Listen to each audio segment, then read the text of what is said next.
All right, Cowboys Nation, let's dive deep into the latest moves and updates surrounding the Dallas Cowboys roster because there's a lot happening behind the scenes as the team navigates injuries, returns, and game day strategies.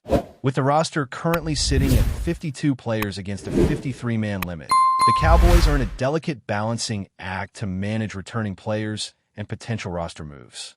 With the trade deadline behind us, trades are off the table, which means the front office is looking at cuts or strategic placements on injured reserve to free up the necessary spots. Injured reserve has become a key tool for the team, sometimes even used creatively, to manage depth while keeping players for future use. And one particular player comes to mind as a prime candidate for this kind of roster maneuver.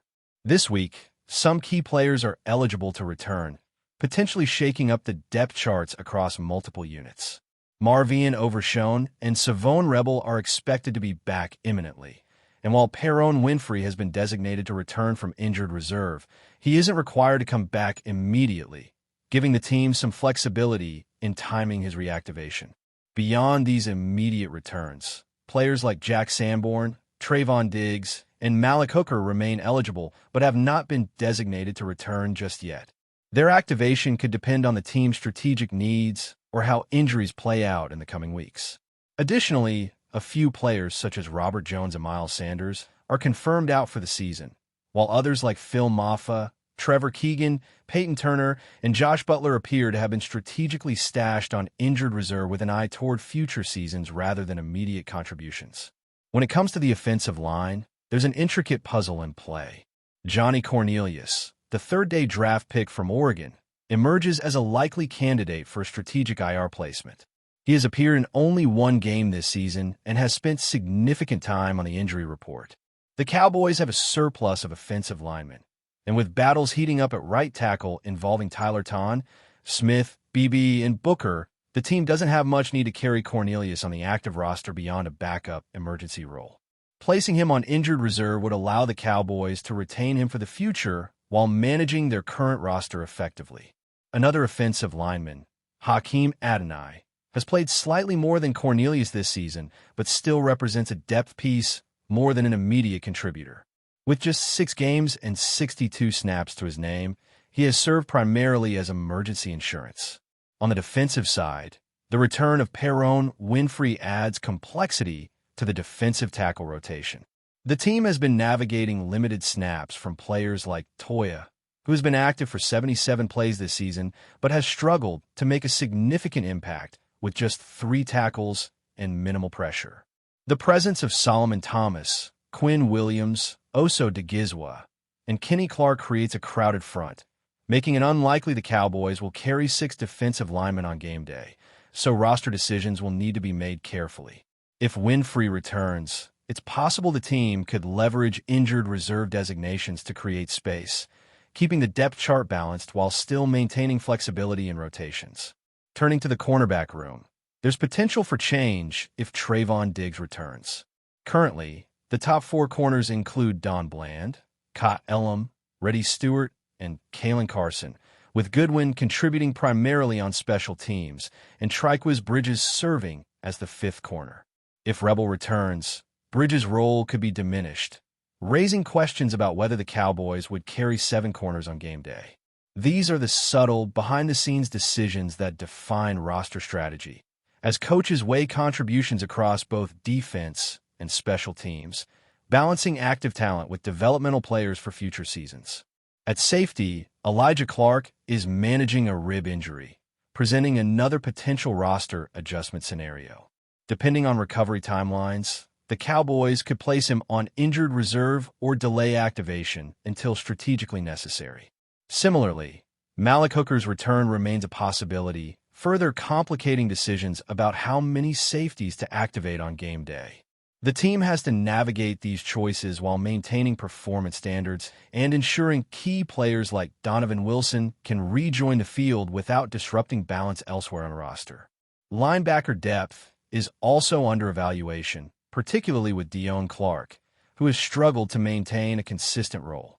Despite flashes of athleticism, he has repeatedly fallen out of favor with coaching staffs over multiple seasons.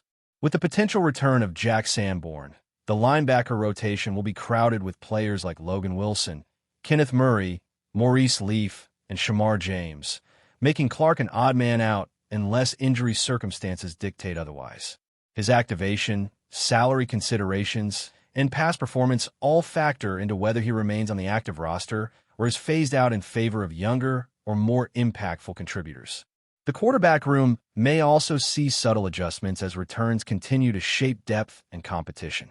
While the immediate impact of returning defensive and offensive players may seem peripheral, the quarterback rotation relies on protection schemes and coverage patterns influenced directly by how many linemen, corners, and safeties are active each week.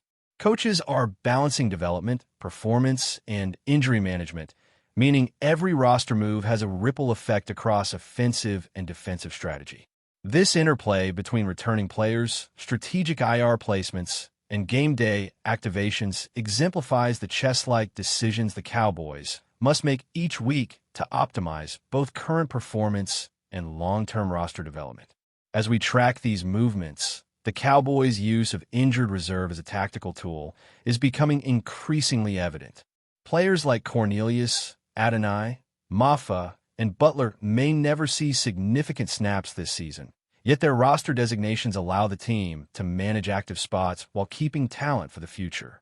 Injured reserve serves as both a developmental shield and a strategic lever, giving the Cowboys flexibility to activate or delay players as needed based on upcoming matchups and game day priorities. This balancing act underscores the complexity of roster management in the NFL, where every move carries immediate and long-term consequences. Meanwhile, the interplay between special teams and depth players is also a key factor. Rebels, Bridges, and other contributors may see their roles defined not just by position-specific snaps, but by contributions on special teams, which can influence activation decisions, game day rosters, and strategic rotations. The Cowboys are clearly leveraging every angle, from offensive line depth to cornerback rotations, to defensive tackle battles and linebacker competition, to maintain competitiveness while managing injuries and developmental priorities. In short, the Cowboys' roster management strategy this season is a careful blend of tactical foresight, injury management, and long-term planning. Every player's activation, IR placement, and potential return has cascading effects across all units, from the offensive line and quarterback protection schemes to defensive line rotations and special teams contributions. Coaches and front office staff are constantly analyzing performances, potential matchups, and recovery timelines to ensure the team remains competitive while preserving future options.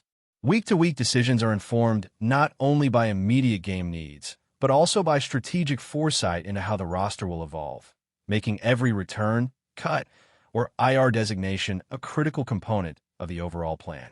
The depth chart fluidity, particularly among offensive linemen, defensive tackles, cornerbacks, safeties, and linebackers, illustrates the fine margins the Cowboys navigate. Players who may have been stashed on IR as a precaution are suddenly thrust into potential roles as injuries or strategic needs arise.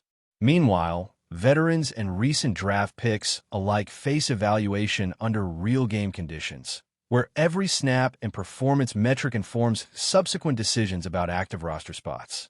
The team's ability to manage these moving pieces effectively could define the success of both individual games and the season as a whole. The complex interplay of returns, injuries, and strategic placements is heightened by timing considerations, as certain players are eligible to return but may be held back to preserve flexibility, manage matchups, or provide developmental opportunities. By carefully evaluating each player's potential contribution in the context of team needs and game day strategies, the Cowboys maintain a balance between immediate competitiveness and long-term roster health. This nuanced approach underscores the high-level planning required to maintain a team capable of competing at the highest level, week after week, while managing the inevitable uncertainties of injuries and performance fluctuations. The offensive line, defensive line, secondary, and linebacker core all require careful attention as the team prepares for upcoming matchups. By leveraging IR designations, activating key players strategically, and balancing special teams contributions, The Cowboys are orchestrating a multifaceted approach to roster management that ensures depth, performance, and flexibility remain aligned. Each activation, cut, or IR move is a piece of a larger puzzle, where every decision reverberates across offensive and defensive units, shaping the team's ability to perform consistently in high-pressure NFL environments. The roster intricacies highlight the importance of planning for both short-term performance and long-term development. Players like Cornelius, Adonai, and Maffa illustrate how strategic IR placements can preserve talent for future seasons while allowing the team to navigate current roster limitations. Meanwhile, the return of key contributors like Overshown, Rebel, Winfrey, and potentially Diggs or Hooker could dramatically shift depth charts and influence rotation patterns, creating a cascade of decisions that affect all aspects of team performance, from offensive protection schemes to defensive coverage and special teams assignments. The Cowboys' approach underscores a philosophy of proactive roster management, where decisions are not just reactive to injuries, but are anticipatory, taking into account player development, matchup needs, and long-term team sustainability. Each week presents new challenges and opportunities, with returning players, strategic IR placements, and depth chart shift, creating a dynamic environment that requires careful planning, precise execution, and constant evaluation. As the Cowboys navigate the complexities of their roster, attention naturally turns to the secondary and linebacker units, where depth, injuries, and potential returns are creating a dynamic environment. Cornerbacks like Triquiz Bridges and Savone Rebel illustrate how even marginal differences in performance or health can shift roles dramatically. Bridges has been functioning as the fifth cornerback on game days, but with Rebel returning, his role could diminish, particularly on special teams, where Rebels may be required to contribute immediately. The interplay between active roster spots, game day limitations, and positional rotations forces coaches to make calculated decisions about who to activate, who to hold in reserve, and who may ultimately be phased out if the team's defensive needs demand it. Trayvon Diggs' potential return further complicates matters, as his presence could displace other contributors or force the team to make hard choices regarding the number of corners carried on game day.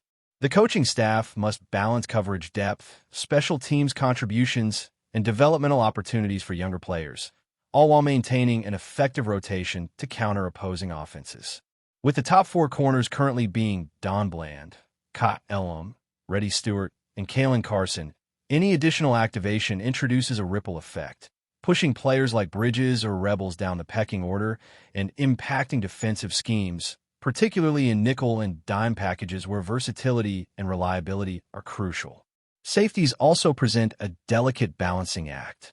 Elijah Clark's rib injury and Malik Hooker's eligibility to return from injured reserve mean that the Cowboys have to carefully consider how many safeties to carry each week.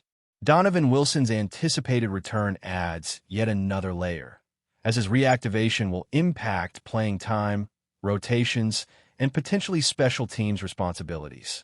The team's goal is to ensure that the safety position remains robust enough to handle injuries and provide coverage flexibility without overcrowding the active roster, which could force difficult decisions elsewhere.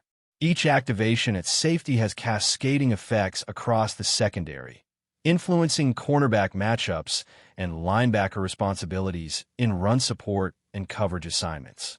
But before we continue, don't forget to subscribe to our channel and give this video a like. Your support helps us keep bringing you the latest updates on the Dallas Cowboys. Feel free to share your thoughts on the news in the comments as well. In a move that has set the football world ablaze, the Dallas Cowboys are reportedly bringing in SHEDEUR Sanders as their new quarterback, a decision that few saw coming, but everyone is now talking about. The news, still echoing across locker rooms, podcasts, and social media threads, feels like a thunderclap in the middle of the NFL season. The son of the legendary Deion Primetime Sanders, SHEDEUR has been carving his own path at the college level, displaying a rare mix of poise, accuracy, and charisma. Now, it appears that his journey is about to take its most dramatic turn yet, straight into the heart of one of the league's most scrutinized franchises. The Cowboys have long been known for their showmanship and headline-making decisions, but this one might top them all. Insiders describe the deal as bold, risky, and pure Jerry Jones theater. There's a growing sense that this isn't just about football. It's about energy, identity, and star power. With Dak Prescott's future increasingly uncertain and the team hungry for a spark, Dallas seems to be betting that SHEDEUR's confidence and pedigree can reignite the franchise's swagger. Around the league, reactions have been split. Some executives call it genius, a forward-thinking move that could signal the beginning of a new era in Dallas. Others whisper that it's reckless, arguing that the young quarterback hasn't yet faced the relentless grind of NFL defenses. But if there's one thing everyone agrees on, it's that the Cowboys just became the biggest story in football once again. For SHEDEUR, the expectations will be immense. The bright lights of AT&T Stadium, the media frenzy, the echoes of the Sanders name, all will converge the moment he steps under center. Whether he thrives or falters, one thing is certain. The Cowboys have turned the league's attention squarely onto themselves, and SHEDEUR Sanders is now the face of that gamble. That's it for this update. If you enjoyed the video and want to keep receiving exclusive news about the Dallas Cowboys, please subscribe to our channel and give this video a like. We always look forward to your comments and opinions. See you in the next video.